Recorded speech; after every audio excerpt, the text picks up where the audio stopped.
করলার মাছা যে ফাঁদগুলা ব্যবহার করছিলাম এই ফাঁদগুলা খুলে আনছি, দেখেন কি পরিমাণ পোকা পড়ছে। এই যে পড়ে গেছে এখন বোতলটা, এই যে ভরপুর পোকা, এই যেটাতে দেখেন অবস্থা দেখেন।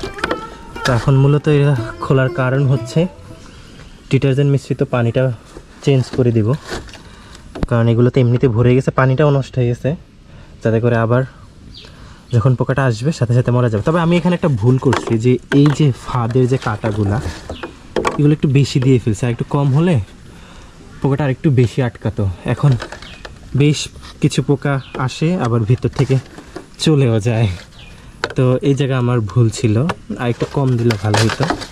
তো এইগুলো দেখেন আপনারা পোকার অবস্থা, মানে এমনিতেও পোকা মরছে, অবস্থা দেখছেন, সবগুলা মাছি পোকা, একটা কি বড় বড়। যাই হোক, এখন এগুলোতে পানি চেঞ্জ করে দিব।